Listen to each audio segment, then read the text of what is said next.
right. We are here with a wonderful young man who is doing great things in the industry. His name is Micheal Jamal, originally from Wisconsin, now living in the great state of Delaware. And we're just going to do a little conversating and let you hear some of his music, and you can follow him along and become one of his great fans because I'm already a fan. All right. So without further ado, I'd like to welcome Micheal Jamal. How are you today? I'm great. How are you this good morning, Lo? I'm doing great. Thank you.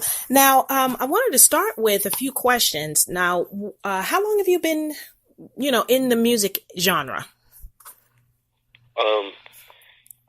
If I were to give it a year where I solidified it and said this is what I wanted to do, I would actually say 2004 would be the year that I started it all. So roughly a good over 12 years now. Okay. Well, that sounds good. Now, first, let's say, are you a millennial or are you a little bit more seasoned?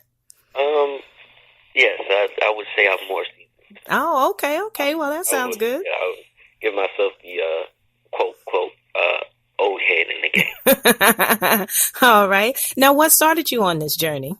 My old hits, such as watching the Temptations, listening to. If I were to really be honest with you, it would be majority women. I grew up in a house with my mom, so I listened to a lot of Betty Wright and Aretha Franklin, and the old school music that brought soul and had meaning behind it, basically. Oh, okay. So when you're doing your music, is it safe for me to say that's something that you want to pour into your craft as well? Yes. It's basically, so like, for example, I wanted to say I was millennial and also seasoned because I do, I'm like right in the middle. I was born in the 80s, but I was raised in the 90s. So I was there for the whole change of this whole mumble music and whatever they're calling R&B, whatever that this is today. I was there for the change of it all. So basically my goal is to put that sound, that R&B soul sound, into every genre that I can touch. So if it's pop, I want to put it in there. If it's country, I want to put it in there. If it's rock, I want to put it in there. My goal is to bring back love, bring back the blues, bring back people telling their story, their pain, the right way, basically. Oh, that sounds excellent because we definitely do need that these days because most people are just running on get them in and before they get you, kind of like that Medea. Let me get you before I get got type of thing. Yeah. So yeah, that is awesome. So what platforms are you right now on? Can we purchase your music or are we just in the listening stages? Well, I recently released can't say recently because it'll be a year come May 30th, released a LP, which is entitled Micheal Jamal versus Pierre Smooth, Aries-ish LP. I released it on all major platforms that you could think of, actually. If you search it in iTunes, Google Play Store, Tidal, Spotify, you can probably even Shazam me if you're on your Snapchat. So yeah, it's up there. I'm available. I do have a mixtape that I dropped back in 2012 on thatpiff.com.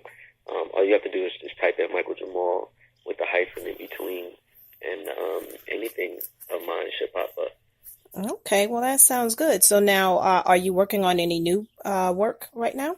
Yes, I currently is what I call hibernation for myself. I'm in hibernation where this is where I do my most writing, my more creative juices come out. I've probably gone through something during this cold season, and I've got something to talk about. So that comes spring, summertime, I'm releasing new singles with visuals at the same time. Yeah, I'm working. That sounds great. So now, I know you said you're from Wisconsin, but you're now living in Delaware. How is the industry treating you in Delaware? Because that's a pretty small state. Rough. Okay, I've been traveling back and forth between Milwaukee, Wisconsin, and here because I have my son back home in Milwaukee, and then I have my two daughters and my son down here in Dover, Delaware. So, for a minute I was back in the years of 2011 to 2013. The company that I was running, which was Intelligent Minded Soldiers LLC, we were basically something like the new Motown.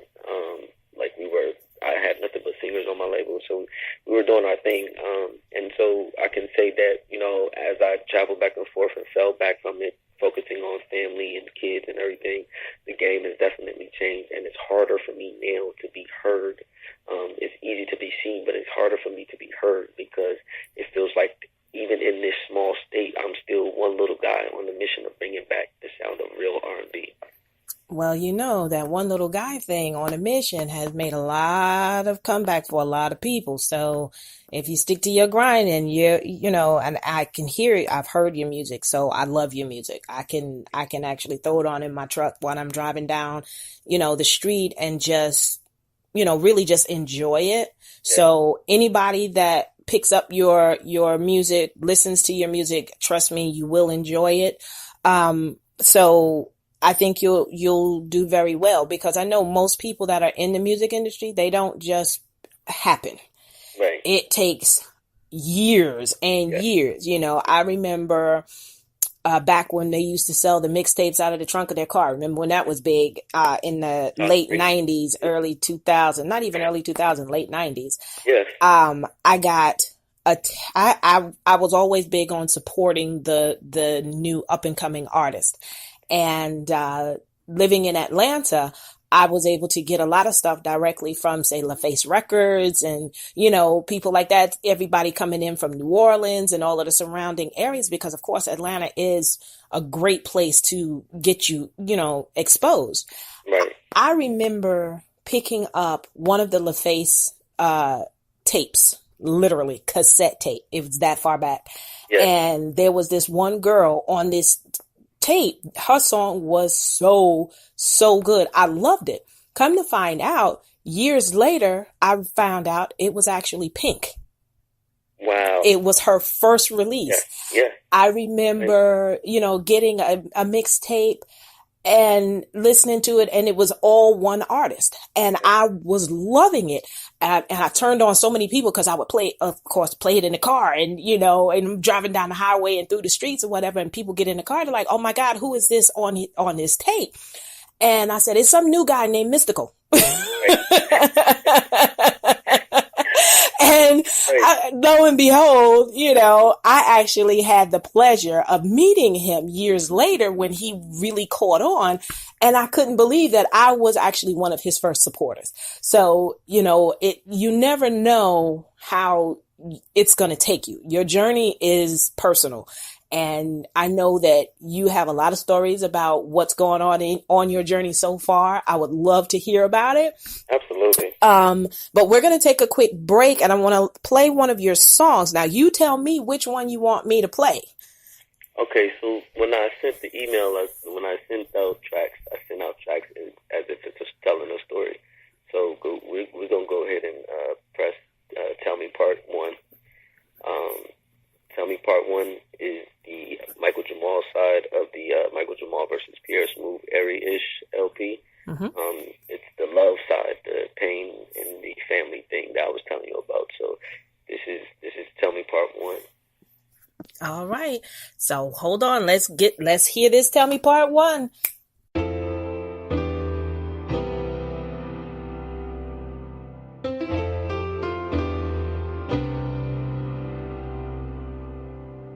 I know, God spent some time on you. The average couples don't make it past your number 2. And I know, the ups and downs leave us confused. But that doesn't justify us being asked to. See, your family doesn't like it, but who really cares? My boys don't mind it, they say your little sis to them. So all I need from you is to hear the truth from you. All I need from you is to hear the truth from you. Can you bear it? Can you see it yourself without me? I'll be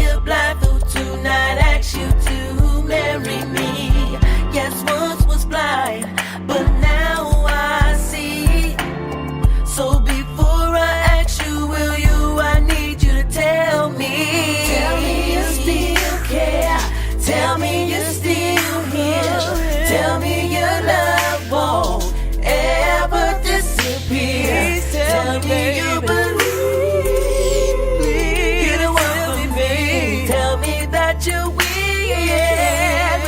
Stay with me. Tell me you still care. Tell me you still here. Tell me your love won't ever disappear. Tell me you believe you're me.